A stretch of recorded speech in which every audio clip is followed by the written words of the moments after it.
টানা তৃতীয়বারের মতো ভারতের প্রধানমন্ত্রী হলেন নরেন্দ্র মোদী। দেশটির স্বাধীনতা আন্দোলনের প্রভাবশালী নেতা এবং মহাত্মা গান্ধীর রাজনৈতিক উত্তরাধিকারী জওহরলাল নেহরুর পরেই মোদী এই কৃতিত্বের অধিকারী হলেন।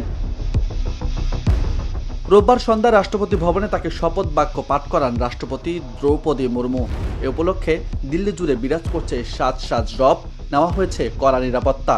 সংবাদ মাধ্যম এনডিটিভির এক প্রতিবেদনে এ তথ্য জানানো হয়েছে।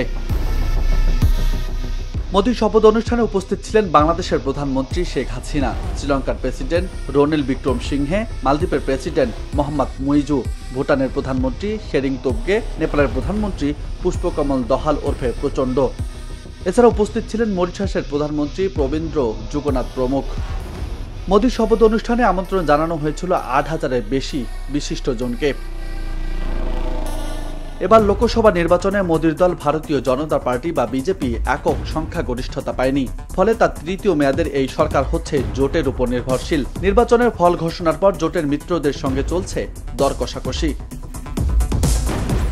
ভারতের রাজনীতির কিংমেকার হিসেবে পরিচিত পাওয়া চন্দ্রবাবু নাইডুর তেলুগু দেশম পার্টি এবং বিহারের মুখ্যমন্ত্রী নীতিশ কুমারের জনতা পার্টি ইউনাইটেড পাওনা বুঝে পাওয়ার জন্য এই দর কষাকষি করছিলেন।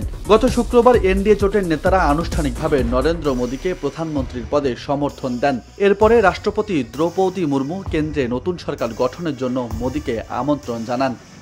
রাজু আহমেদ, বার্তা 24।